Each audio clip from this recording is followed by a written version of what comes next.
Welcome to Sports News. FIFA has appointed Senegalese diplomat Fatma Samba Diop Samoura as its Secretary General. Samoura's appointment was confirmed today at the General Assembly of the World Football Governing Body in Mexico. As required under FIFA statutes, Samoura will undergo an eligibility check administered by the Independent Review Committee. Samoura is currently the United Nations Humanitarian Coordinator and UNDP resident representative in Nigeria. She will assume the role before mid-June. Meanwhile, FIFA President Gianni Infantino says he will bring FIFA back to football after a series of scandals. He was speaking at the inauguration of the governing body's 66th Congress in Mexico City. Infantino, elected as president in February, is charged with steering football out of the crisis in which some officials from a number of countries have been indicted in the United States for corruption.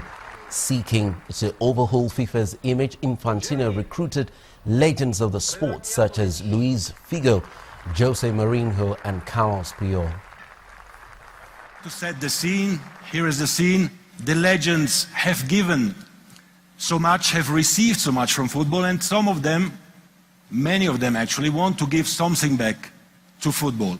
And that's why I thought that it's a good idea to involve them, to involve the former players, to involve the players, the legends, in our activities, in what we do. And that's why I would like you, together with me, to welcome all the legends.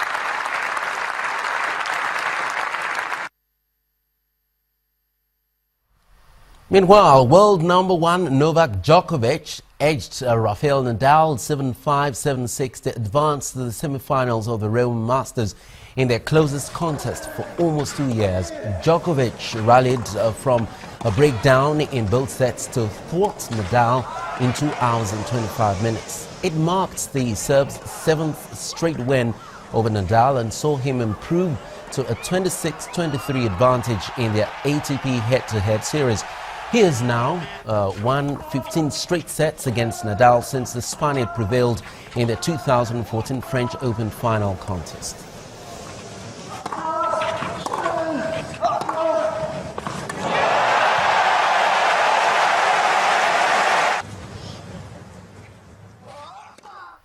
Also, Britain's Andy Murray has reached the semi-finals of the Rome Masters with a 6-1, 6-5 win over Belgium's David Goffin. The second seed lost his first service game to Love, but then won 6 games in a row to take the first set.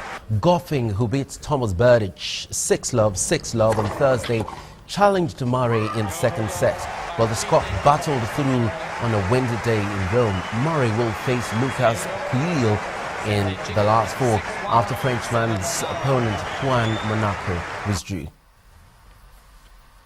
And Nigeria's Larry Ekundayo will defend his African Boxing Union title belt against Tanzanian boxing star Saidi Mundi on Saturday, June the 4th in London. Ekundayo is the undefeated African Boxing Union champion, international masters welterweight title holder and the 2012 prize fighter champion.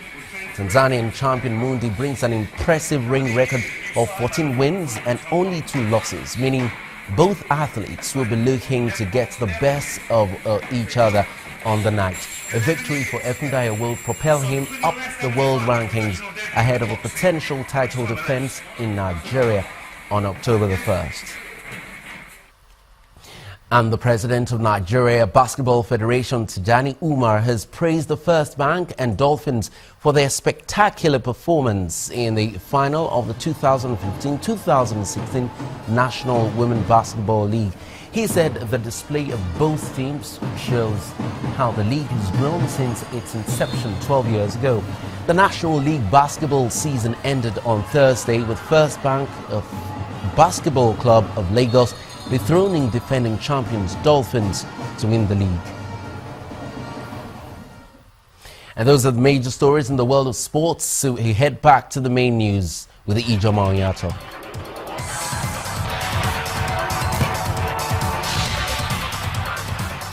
A man believed to be Hezbollah's most senior military commander in the Syrian war has been killed in Damascus. Temitope Fabemi tells us more. The Lebanon-based militant group says in a statement that Mustafa Amin Badruddin died in a large explosion near Damascus airport. Badruddin is charged with leading the assassination of former Lebanese Prime Minister Rafik Hariri in Beirut in 2005. Hezbollah supports Syria's President Bashar al-Assad and has sent thousands of fighters into Syria. In South Africa, a court in Johannesburg has ruled that former gold miners in South Africa can go ahead with a class action against mining companies over health damage allegedly caused by their work. The High Court decision paves the way for what will become the largest class action in South African history. The ex-miners say they contracted silicosis, an incurable lung disease, after years of working in the mines. Finally, a confidential report from UN experts says North Korea has been sending arms to the Democratic Republic of Congo. The report also says North Korea has sent 30 instructors to provide training for the Presidential Guard and Special Forces. However, a UN arms embargo prevents North Korea from importing or exporting weapons and training. Also, an arms embargo on DR Congo requires states to notify the UN Security Council Sanctions Committee of any arms sales or training. And that's the foreign news wrap-up. It's back to you, Ijoma. Thanks a lot, Timi Tokwe. Let's move on to entertainment news tonight. Nollywood director Stanley Ohikwere is set to showcase his film at the Cannes Film Festival. Here's Mayowa Ogundele with more. Many thanks. Here are trending entertainment stories. Kunle Afolayan's forthcoming movie, The CEO, has gone through its first screening ahead of its one-of-a-kind premiere scheduled to hold on the 1st of June. At the private screening, which held in Lagos, the actor cum director officially introduced key players in the project, including Tunde Babalola, who wrote the film. He also disclosed plans for the grand premiere, which will hold on an exclusive Lagos to Paris flight. Nollywood director Stanley Ohikwere is set to showcase his short film titled Iterum at the ongoing Cannes Film Festival in France. For the sake of this strange feeling, jealously guarded secrets. The 15-minute film, which will screen from the 15th to the 21st, stars Kiki Omili and Paul Utomi in lead roles. It also followed the lives of two individuals with interwoven fates as they go on a journey of self-discovery. Actors Osi Ukeje and Kemi Lala Kindoju have been spotted at the event.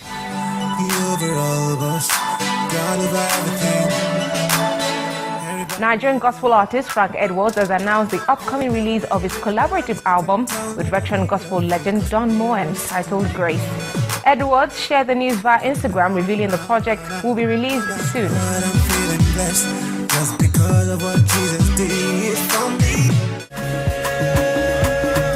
Pino has released the official video to his latest song, Father Father, featuring YBNL star Olamide. The video was shot by Capital Films in Lagos.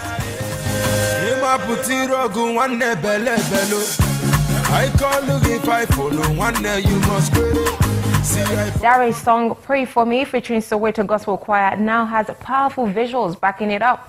Directed by Mex, the video tells the story of a young man whose eagerness to face life in the city leads him far away from home. Nollywood's long-standing couple, Olu Jacobs and Joke Silva, make cameo appearance as Dare's parents. Pray for me, Badura for me, pray I find my way. You know that I know better. Simi follows up the release of her latest song, Love Don't Care, with captivating visuals imagined by Clarence Peters. The video depicts Simi's agony, torn between restrictions placed by her family on her love life and a heart's desire. Love don't care who you know, wait till you get old. Love don't care at all. And that's it on entertainment. Many thanks for watching. Let's head back to the main news. Thanks a lot, Mayowa. And the main news again. The president today returned to Nigeria from London, where he attended the International Anti-Corruption Summit. President Muhammadu Buhari has vowed to reveal the amount so far returned to the federal government and prosecute those behind the stolen funds. Also today, Pengassan and Nupeng backs the federal government's new petrol price policy, while the Trade Union Congress threatened industrial action over the increase. And finally, one person has been confirmed dead following the partial collapse of a 4-story shopping complex in Ogun State, southwest Nigeria. That's the news at 10 tonight. Thanks a lot for staying with us. I'm Ijoma Onyato. You have a great weekend. Good night.